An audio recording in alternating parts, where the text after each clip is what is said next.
नमस्कार मंडळी. तर 1 किलोच्या प्रमाणात ज्वारीच्या बिबड्या कशा बनवायच्या ते आज आपण बघणार आहोत. अगदी साध्या आणि सोप्या पद्धतीत. कोणी नवीन बघणारे सुद्धा सहजच बनवू शकेल इतकी साधी आणि सोपी पद्धत. खायला या बिबड्या खूपच छान आणि चविष्ट लागतात.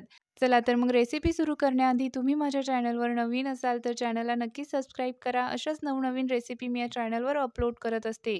शिवाय बाजूचं बेल आयकॉनसुद्धा प्रेस करा, जेणेकरून मी जेव्हाही व्हिडिओ पोस्ट करेल तुम्हाला त्याचं नोटिफिकेशन लगेचच मिळेल. आणि तुम्ही अगोदरच चॅनलला सबस्क्राईब केलेलं असेल तर तुमचे मनापासून खूप खूप धन्यवाद. चला तर मग रेसिपीला सुरुवात करूया. तर इथे 1 किलो ज्वारी मी छान निवडून घेतलेली आहे. आता ही ज्वारी आपल्याला 2-3 वेळा पाण्याने छान स्वच्छ धुवून घ्यायची आणि नंतर त्यामध्ये आपल्याला पाणी घालून ही 3 दिवस भिजत ठेवायची आहे.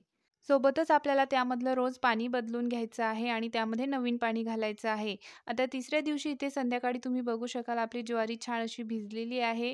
त्यामधलं पाणी आपल्याला काढून घ्यायचं आहे आणि ज्वारी छान स्वच्छ धुवून आपल्याला एका चाळणीवर आता ही अशी निथळत ठेवायची आहे. जेणेकरून त्यामधलं एक्स्ट्राचं जे पाणी आहे ते निघून जाईल.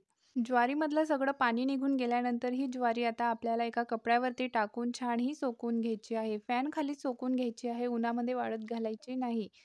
ज्वारी आपली छान सोकून घेतल्यानंतर आपल्याला ही गिरणीवरून थोडीशी अशी जाडसर दळून आणायची आहे, या पद्धतीने. आता ही ज्वारी दळून आणलेलं जे पीठ आहे आपण आता एक वेळा छान असं चाळणीने गाळून घेऊ. आता इथं सगळं पीठ मी छान चाळणीने गाळून घेतलेलं आहे. सगळ्या पिठामध्ये आता हा एवढा आपला कोंडा निघालेला आहे, तो साईडला ठेवून द्यायचा. आता आपलं हे पीठ आहे, हे एक वेळा आपल्याला मोजून घ्यायचं आहे. तर इथे बरोबर अर्ध पातेलं आपलं पीठ भरलेलं आहे. यावरूनच आता आपल्याला पाण्याचं प्रमाण घ्यायचं आहे. आता आपण सुरुवातीला जेवढं पीठ घेतलं होतं पातेल्यामध्ये, तेवढंच इथं मी पाणी घेतलेलं आहे. आता आपलं बिबड्याचं जे पीठ आहे, ते आपल्याला खालीच भिजवून घ्यायचं आहे. यामध्ये थोडं-थोडं पाणी घालायचं आणि छान हाताने आपल्याला हे व्यवस्थित मिक्स करून घ्यायचं आहे. पीठ आपल्याला असं खालीच भिजवून घ्यायचं आहे. असं केल्यामुळे काय होतं, तर जेव्हा आपण बिबडीचा घाटा शिजवू, तेव्हा त्याच्यामध्ये गुठळ्या होणार नाहीत. म्हणून हे पीठ आपल्याला व्यवस्थित असं खालीच भिजवून घ्यायचं. आता इथं तुम्ही बघू शकाल सगळं पीठ जे आहे मी सगळं व्यवस्थित असं इथं भिजून घेतलेलं आहे. जेवढं पाणी घेतलं होतं आपण पातेल्यामध्ये तेवढं सगळं पाणी इथे मला लागलेलं आहे. तर इथे आता छान असं पीठ मी व्यवस्थित भिजवून घेतलेलं आहे. हे थोडंसं आता साईडला ठेवून देऊ. तर आता इथे सोबतच मी 5 ते 6 लाल मिरच्या मिक्सरच्या भांड्यामध्ये घालून थोड्याशा अशा जाडसर वाटून घेतलेल्या आहे. सोबतच 2 चमचे शूप घेतलेली आहे, 2 चमचे जिरं, 1 गाठा लसूणचा थोडासा जाडसर कुटून घेतलेला आहे, 5 ते 6 चमचे इथे मी तीळ घेतलेले आहे, पांढरे तीळ. सोबतच चवीनुसार आपल्याला मीठ लागणार आहे. इथे 3 चमचे मी मीठ घेतलेलं आहे. आता इथे गॅसवरती मी एक मोठं जाड पातेलं ठेवलेलं आहे. आपण ज्या पातेल्याने पीठ मोजलं होतं, त्याच पातेल्याने आपल्याला यामध्ये 3 पातेलं पाणी घालायचं आहे आणि याला छान उकळी येऊ द्यायची आहे. आता इथे तुम्ही बघू शकाल आपल्या पाण्याला छान अशी उकळी आलेली आहे. आता आपण काढलेले मगाशी जे मसाले आहेत, ते सर्व आपल्याला या पाण्यामध्ये घालून घ्यायचे आहे आणि छान हे मिक्स करून घ्यायचे आहे आणि पुन्हा याला एक छान अशी उकळी येऊ द्यायची आहे.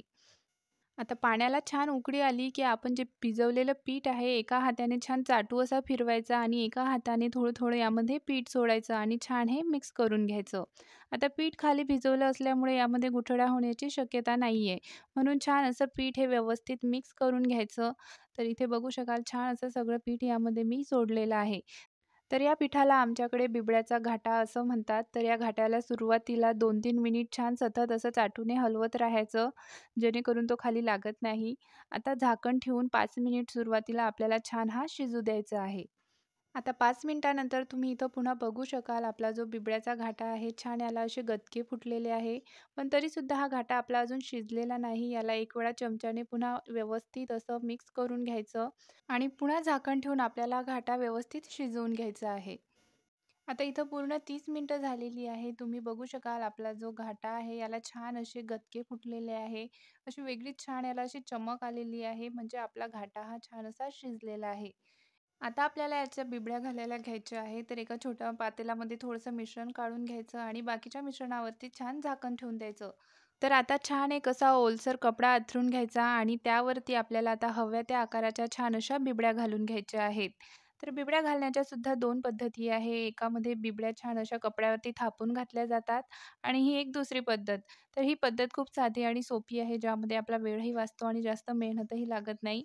तर इथे अशा पद्धतीने सगळ्या बिबड्या आता आपल्याला छान घालून घ्यायच्या आहेत. आता इथे सगळ्या बिबड्या मी छान अशा घालून घेतलेल्या आहेत. आता 2 दिवस आपल्याला ह्या उन्हामध्ये वाळवून घ्यायच्या आहे. ऊन नसेल तर मग 3 दिवस फॅनखाली तरी सुकवून घ्यायच्या. तर आता इथे तुम्ही बघू शकाल छान आपल्या बिबड्या ज्या आहे वाळून तयार झालेल्या आहेत. हे आता तुम्ही वर्षभर अशा स्टोअर करून ठेवू शकता. तर इथे आता काही बिबड्या आपण छान अशा तळून बघू.